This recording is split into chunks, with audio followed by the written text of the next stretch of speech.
안녕하세요, 찰리브라입니다. 시세가 어느 정도 올라줘야 여러분들도 이제 뭐 기쁘시고 저도 이제 방송하는데 조금이라도 명분거리도 생기고 저도 이제 뭐 기운이 나고 막 이럴 텐데, 일단 시세는 그냥 그렇게 흘러가잖아요. 근데 시세는 이런데 또 웃긴 건 뭐냐면, 이런 바이낸스를 비롯해서 뭐 아니면 폴로니엑스, 골드만삭스 막 이런 금융투자 그룹 회사들은 자기네 사세 확장을 계속 늘리고 있다는 거에 관해서 제가 오늘 말씀드리려고 하거든요. 근데 오늘은 다른 때보다 좀 약간 중요한 뉴스들이 있어요. 서클사하고 엮인 거. 그래서 서클사가 뭔지 모르시는 분도 계시겠지만 오늘 제가 그거에 관해서 이제 조금 더 집중적으로 이제 말씀을 드리고, 이제 IMF에서 지금 경제 대공황이 오고 있는 게 아닐까라고 이제 그런 얘기들을 지금 하기 시작했거든요. 그래서 여러 가지 것들을 믹스시켜서 이제 말씀을 드릴 거고, 자, 첫 번째로 이제 제가 말씀드릴 거는 바이낸스에서 보면, 바이낸스에서 선물 거래한 지가 얼마 안 됐는데 이 뉴스가 아마 코인텔레그래프에도 나오고 아마 이미 여러분들 다 아시고 계실 거예요. 125배 레버리지를 지금 실시하기 시작을 했다, 이런 얘기들이 있어요. 자, 이러면 비트맥스에서 하는 거보다 마진율이 더 올라가는 거거든요. 이렇게 되면 비트맥스 사용자들이 지금 보면 바이낸스 쪽으로 옮겨갈 확률도 되게 높다고 생각을 해요. 그래서 지금 현재 선물 거래에 있어서는 지금 2위 자리에 있지만 지금 보면 이게 비트맥스를 만약에 앞지른다, 그것까지 염두에 두고 바이낸스가 지금 움직인다고 저는 생각을 하거든요. 자, 그래서 향후 비트코인 시세가 앞으로 이 레버리지를 통해서 어떤 식으로 방향성을 잡을지 한번 여러분들이 보셔야 되고, 쿠코인, OKEX, 후오비 이런 데도 선물 거래를 점진적으로 넣기 시작을 했다는 거. 그들이 왜 그거를 선물 거래를 넣었을까요? 레버리지를 이용해서, 지렛대 원리를 이용해서 거기다가 바람의 풍선을 불기 위한 작업을 한다는 거죠, 사실은. 지금 지리한 장세긴 한데 조금만 이제 기다려보자라고 제가 말씀드리는 이유가, 이런 거를 할 때는 그냥 단기적으로 얘네들이 그냥 잠깐 그냥 펌핑해서 마진 수수료 먹으려고 하는 건 아니거든요. 그래서 그걸 일단 한번 첫 번째로 말씀드리고, 자, 이제 오늘 뉴스에 사실 이게 메인일 수도 있고 중심일 수도 있는데, 폴로니엑스라는 거래소를 아마 아시는 분도 계시고 모르시는 분도 계시겠지만, 사실은 바이낸스라는 거래소가 막 치고 나오기 전에는 폴로니엑스라는 거래소가 전 세계 물동량 유동성 1위였어요. 실제로 미국 사용자들, 그리고 전 세계 사용자들이 가장 많이 애용하고 찾던 게, 그러니까 몇 년 전부터 해가지고 계속해서 사용했던 게 사실은 폴로니엑스예요. 지금은 이제 뒷구녕에 살짝 빠져있긴 하지만, 근데 중요한 게 폴로니엑스에서 되게 중요한 걸 하나 발표를 했어요. 자, 폴로니엑스의 지분 64%를 서클이라는 회사가 인수를 하면서 폴로니엑스가 조용히 그냥 있었어요. 근데 서클이라는 회사는 사실 골드만삭스가 모회사거든요. 서클은 암호화폐, 암호자산에 투자하기 위한 하나의 자회사일 뿐이고, 골드만삭스에.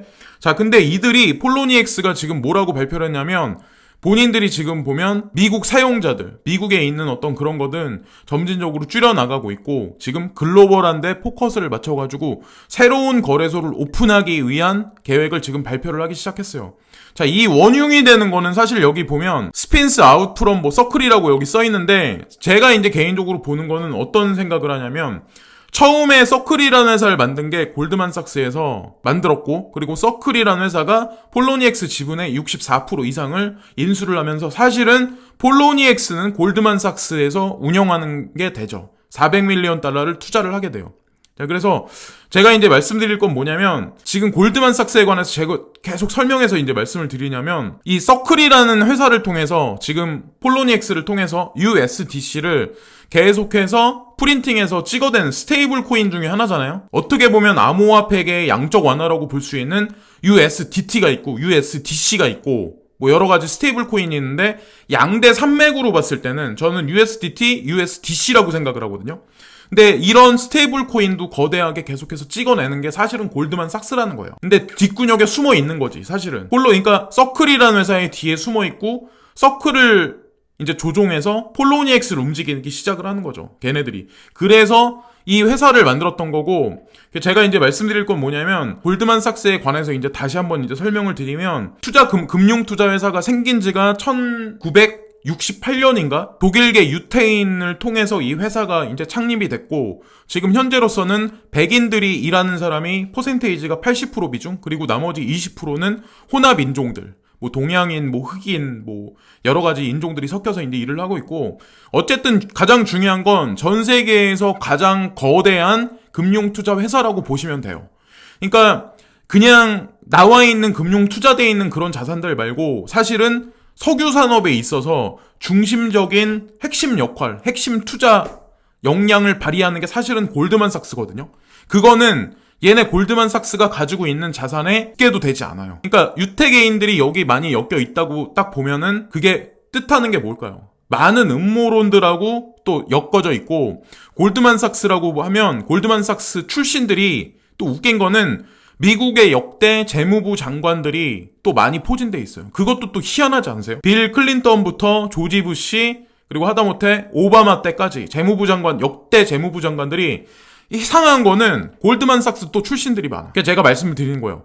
이들이 지금 보면 미국에 국한돼 있던 폴로니엑스라는 거래소를 다시 한번 재편시켜가지고 글로벌한 어떤 그거를 포커스로 맞춰진 어떤 폴로니엑스 디지털 에셋이라는 자산 회사를 다시 한번 재탄생시키겠다. 이런 거를 어저께 밤에 발표를 했어요.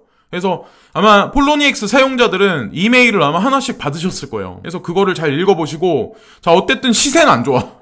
시세는 안 좋은데 이상한 거는 얘네들이 자꾸 스테이블 코인, USDC 뭐 이런 거 관여해서 계속 막 발행을 해. 그 여러분들이 코인리스라는 뉴스를 통해서 지금 USDC가 어디서 계속 발행되는지, 얼마만큼 발행되는지 아마 계속 보셨을 거예요.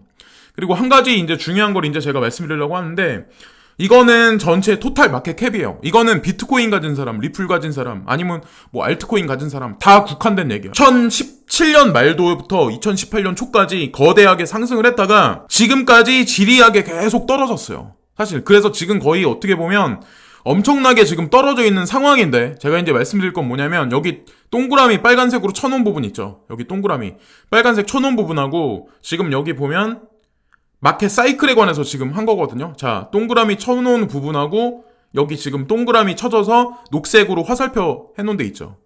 그러니까 어떤 사람 측면에 어떤 사람이 이 얘기를 하는데, 지금이 그래서 불장으로 가기 바로 전 단계, 한두 달 정도는 이런 식으로 되게 힘들게 사람을 만들긴 하겠지만, 어느 순간이 되면 이렇게 다시 불마켓이 올라올 수 있는 가능성이 되게 농후하다, 이런 얘기를 하기 시작을 했어요. 이 사람 말이 100% 맞단 그런 얘기를 제가 하려는 게 아니라, 여러분들 한번 생각을 해보세요. 만약에 이 시장이 꺼질 거다, 만약에 비전이 없다 판단하면 왜 뭐하러 지금 골드만삭스에서 계속 1억 달러나 앞으로 잠정적으로 투자하려는 폴로니엑스 같은 경우는 왜 사세 확장을 하려고 할까요? 왜 미국에 국한되게 움직이다가 왜 전 세계적으로 뻗어나가려고 할까요? 거기다가 바이낸스는 왜 계속 이 나라 저 나라에 자기네 지점 개설을 왜 계속 하고 있을까요? 레버리지도 지금 125배나 늘리고, 거기에 사실 메인 키포인이 있다고 생각을 하거든요. 그들은 왜 그렇게 움직일까? 또 하나 이제 중요한 게 리플에 관해서 이제 말씀드리려고 하는데, 리플이 제가 2016년도 초반부터 그때는 좀 약간 돈을 많이 끌고 들어왔었는데, 제가 아는 어떤 사람은 2016년 초반에 7억이란 돈으로 이더리움을 매수를 했어요. 그때 1,500원이었어요. 그 친구는 지금 연락이 안 닿아요. 어디로 사라졌는지 모르겠지만 어쨌든 뭐 많은 돈을 벌고 그러다가 많이 잃기도 했지만, 어쨌건 뭐 조용히 소리 소문 없이 돈을 벌고 사라지는지, 아니면 원래는 유튜브에서 같이 방송도 하고 뭐 먹방도 하고 막 그러려고 했었는데, 일단 뭐 언젠가 다시 연락이 닿긴 하겠죠. 근데 중요한 게 풀에 관해서 이제 제가 말씀드리려고 하는데, 그때가 아마 제가 알기로는 10원도 아마 안 했었던 걸로 기억을 해요. 그래서 이 차트를 그린 사람 얘기는 지금은 300 몇십 원 하죠. 근데 이 차트를 그린 사람 얘기는 지금 무슨 얘기를 하냐면, 만약에 지난 몇 년간, 그러니까 2015년 전부터 해서 이 차트상 봤을 때 이 사람이 말하는 거는 2020년까지 이 사람이 만약에 이거 달러로 환산했을 때는 220달러까지 갈 거다라는 얘기를 해요. 그러니까 이게 꿈 같은 얘기일 수도 있고 그러지만, 이 사람은 어디까지나 차트에 근거를 둬서 그냥 본인이 계단식 상승을 두고 얘기를 하는 거일 뿐이에요. 그러니까 4,000원, 5,000원, 4,800원 근방까지 갔다가 지금 350원 언저리에 있는데, 저는 지금 여러분들이 투자해가지고 90% 이상 물려 계신 어떤 그 암호화폐들이 예를 들어서 진짜 일을 안 하거나 막 현저하게 터무니없이 펀더멘탈 없는 그런 코인들 빼고는 나머지 것들은 다시 한번 그만큼 많이 상승할 거라고 생각을 해요. 그게 언제가 된다고 저는 100% 장담하면서 말씀을 못 드려요. 하지만 이 사람은 그냥 그런 얘기를 하네요. 근데 이 사람이 이런 얘기를 하니까 누가 여기다가 욕을 써놓는 사람도 있어요. 근데 그거는 개개인의 판단이죠. 홀딩을 하냐 아니면 뭐 투자를 하냐 마냐는 개개인의 판단일 뿐이죠. 근데 저도 20달러라는 돈은 좀 약간 과대하게 생각을 하거든요. 저는 10,000원만 가도 좋겠어요. 제 소원은 이제 10,000원만 가도 좋겠다. 만약에 리플이 그렇게 생각을 하고, 제가 이제 오늘 뭐 금융 어떤 그런 거에 관한 뭐 붕괴라고 말하면 좀 애매모호하고 좀 위기가 점점 닥쳐오는 거에 관해서 제가 제 방송에서는 계속 그런 거를 말씀드린 적이 있었는데, 이게 영국 텔레그래프 신문이거든요. 그러니까 코인 텔레그래프가 아니라 이건 그냥 일반 사람, 일반 이제 암호자산하고 상관없는데, 근데 이게 영국의 신문에서 뭐라고 이제 게재가 됐냐면, 아마 이미 이런 뉴스도 아마 여러분들이 보셨겠지만, IMF에서 지금 보면 전 세계 금융 시스템에 관해서 이제 파괴되는 거에 관해서 2008년보다 더한 위기가 올 거에 관해서 지금 두려워하고 있다. 그래서 크리스틴 라가르드 총재가 막 고뇌하는 사진 같은 것도 올려있고 막 그랬었거든요. 제가 이제 보니까. 그래서 이런 2008년도에 무슨 일이 있었나요? 우리 지구상에. 금융 서브프라임 모기지 사태가 미국서부터 이제 발발하면서 그게 전 세계 금융 위기를 촉발하는 매개체가 됐었어요. 사실 그때가. 그래서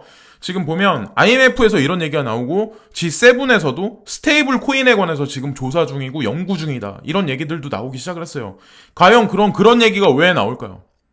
이걸 제가 이제 먼저 말씀드리는데, 예전에 이제 금리를 막 한참 올릴 때, 지금 금리를 내릴 때고, 그때 2003년부터 금리를 점진적으로 내리면서 그 금리가 내리면 사람들이 많은 빚을 져가지고 주식에 투자를 한다거나, 많은 사람들은 모기지를 끌어다가 집을 사가지고 집값이 막 급격하게 막 오르기 시작해요. 이때. 금융 서브프라임 모기지 사태 때 과도하게 부풀려져가지고 그때 어느 순간이 되니까 사람들이 막 황당해하는 거야. 집값이 하루가 다르게 막 올라가니까. 1년에 뭐 예를 들어서 몇십 %씩 올라가기 시작을 하니까. 그러니까 어느 순간 딱 되니까 갑자기 FED에서 이거 너무 과도한 거 아니야? 이래서 여기다가 바늘을 꽂아서 터뜨리려고 그래요. 그러면서 금리를 갑자기 급격하게 올리는데, 그런 사태가 벌어지면서 어떤 사태가 발생되냐면 집값이 급격하게 떨어지기 시작을 해요. 갑자기 금리를 계속 내리다가 갑자기 금리를 올리니까. 예를 들어서 시중에 돈을 막 풀다가 돈줄을 막아버리는 거예요. 그러니까 버블 상태가 있던 게 그게 정점에 달아가지고 그때서부터 부실 채권들이 막 드러나기 시작을 해요. 그러니까 급격하게 집값이 떨어지면, 예를 들어서 집을 담보로 해서 이제 사람들한테 융자를 해주고 그게 쌓여가지고 몇 년 동안 쌓여가지고 결국에는 그게 부실 채권이 되는데, 그거를 막지 못하면 결국 은행도 망하게 된 거예요. 그때 그래서 미국에서 서브프라임 모기지 사태가 발발하면서 전 세계 금융시장, 주식시장, 채권시장 모든 것들이 패닉 상태로 몇 년간에 돌입을 하게 되죠. 그걸 다시 한번 이제 구체적으로 말씀드리면 2003년부터 2008년까지는 지속적으로 모기지가 지금 계속해서 늘어나기 시작을 해요. 보면 풍선이 점점점 부풀어지잖아요.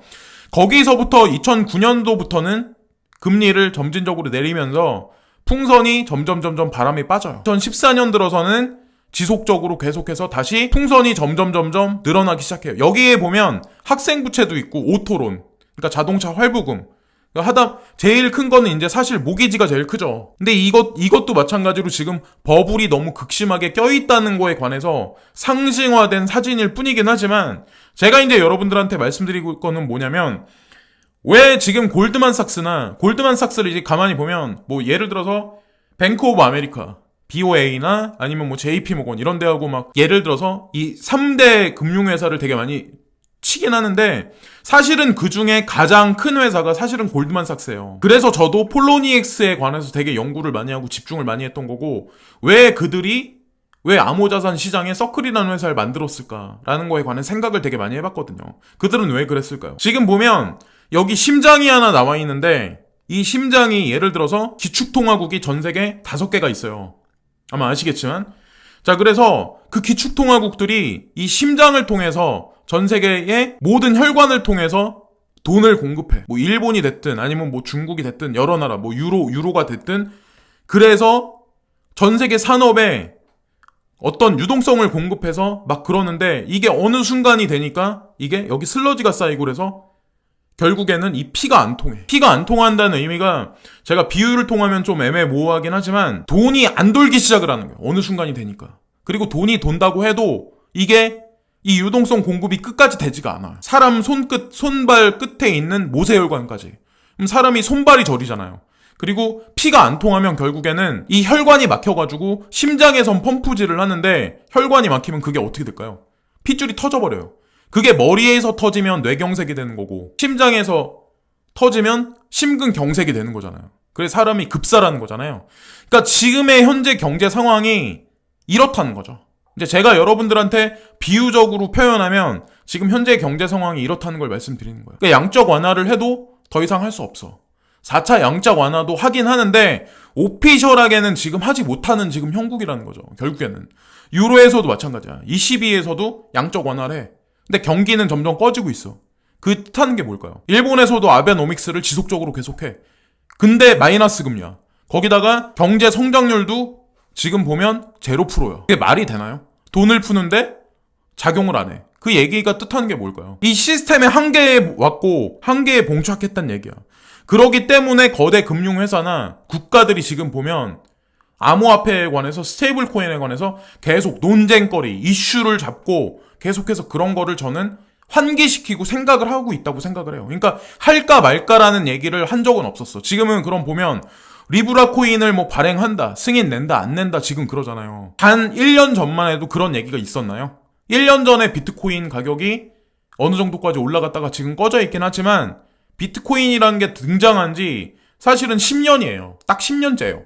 서브프라임 모기지 사태가 발생했을 때 비트코인이 그때 탄생을 했었어요. 사실은. 자, 그래서 제가 이제 결론 지어서 이제 말씀드릴 건 뭐냐면 시세는 물론 지금 안 올라. 근데 가장 중요한 건 뭐냐면 이대로 가면 어차피 전 세계가 경제가 망할 수밖에 없기 때문에 뭔가 새롭게 진화하기 위한 하나의 과도기적인 지금 어떤 시기라고 봐야 되거든요. 진화를 하기 위한 지금 단계라고 저는 생각을 할 뿐이지 이게 뭐 암호화폐 시장이 이러다가 사그러들 거라고 생각은 하지 않아요. 업비트가 어떻게 움직이든 카카오뱅크하고 뭐 어떻게 움직이든 골드만삭스를 통해서 폴로니엑스 아니면 바이낸스가 중국이란 나라를 통해서 어떻게 움직이든 그런 것들을 면밀히 우리가 주시하면서 암호화폐 투자하는 게 저는 오히려 구시대적인 어떤 피아트머니나 어떤 구경제보다 신경제 시스템 그쪽에서는 어쩔 수 없이 암호화폐하고 결탁해서 움직일 수밖에 없다고 생각을 하거든요. 그러니까 이거는 어떻게 보면 제 개인적인 생각이 되게 많이 들어가 있는 걸 수도 있긴 하지만 지금 현재 경제 시스템이